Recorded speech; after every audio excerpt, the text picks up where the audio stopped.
Hi மக்களே, வாங்க இன்னைக்கு சூப்பரா நம்ம கருவேப்பிலை சிக்கன் செய்யலாம். எப்படி செய்யறதுன்னு பார்க்கலாம். அதுக்கு முன்னாடி ஒரு மசாலா ஒன்று ரெடி பண்ணிக்கலாம். கருவேப்பிலை சிக்கனுக்கு சோம்பு, சீரகம், பட்டை, லவங்கம், ஏலக்காய் இதெல்லாம் ட்ரை ரோஸ்ட் பண்ணி எடுத்துக்கலாம். ஃபர்ஸ்ட் காரத்துக்கு ஏற்ப வரமிளகாய், தனியா இது கருகாம வறுத்துக்கணும்.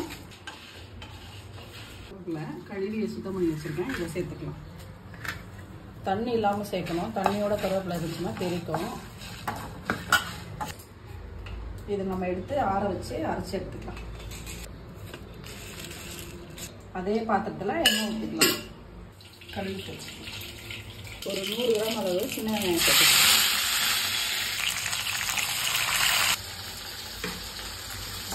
இந்த வெங்காயத்தை எண்ணெய் நல்லா வதக்கி வச்சுக்கலாம். சின்ன வெங்காயம் சேர்த்தா சிக்கன் சூப்பராக இருக்கும். சின்ன வெங்காயம் இல்லைன்னா பெரிய வெங்காயம் கூட சேர்த்துக்கலாம். ஒரு 2 அளவு மீடியம் சைஸ்க்கு 2 வெங்காயம் சேர்த்துக்கணும். ஒரு ஸ்பூன் அளவு இஞ்சி பூண்டு பேஸ்ட் சேர்த்துக்கலாம். சேர்த்து நல்லா இந்த வெங்காயத்துக்குள்ளே அதையும் வதக்கி வச்சிடலாம்.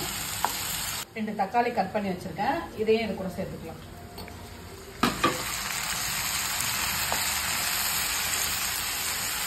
பொடி, தேவையான அளவு உப்பு, 1/2 ஸ்பூன் அளவு தனி மிளகாய்த்தூள். இது வேணும்னா சேர்த்துக்கோங்க, இல்லைன்னா கழுவி சுத்தம் பண்ணி வச்ச சிக்கனை சேர்த்துக்கலாம்.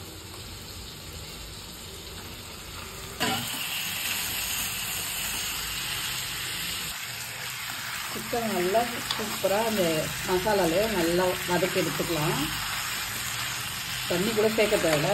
வேணும்னா நீங்கள் தண்ணி சேர்த்துக்கோங்க. நான் தண்ணி எதுவும் சேர்க்க போகிறது இல்லை. இது வெந்து வரட்டும். நம்ம மசாலாவை அரைச்சி எடுத்துக்கலாம். பொடி பண்ணி எடுத்தாச்சு. இப்போ இதை சிக்கன் கூட சேர்த்துக்கலாம்.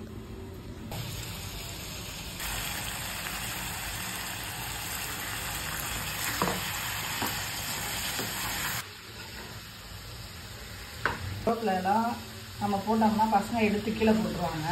இந்த மாதிரி பண்ணி கொடுங்க. கருவேப்பிலை உள்ளார போயிடும். யாரும் எடுத்து போட முடியாது. சூப்பராக கருவேப்பிலை சிக்கன் ரெடி ஆகிடுச்சு. இது சிக்கன், மட்டன், இறால் எல்லாமே இந்த மசாலா வச்சு செய்யலாம். சூப்பராக இருக்கும். நீங்களும் ஒரு முறை ட்ரை பண்ணி பாருங்கள். எவ்வளோ சூப்பராக பார்க்குறதுக்கே இப்போவே சாப்பிடணும் போல இருக்குது. ரொம்ப க்ரீன் கலராக இருந்தால் சாப்பிட மாட்டாங்கன்னு சொல்லி தான் கொஞ்சமாக மிளகாத்தூள் சேர்த்துது. கருவேப்பிலை சிக்கன் ரெடி ஆகிடுச்சு.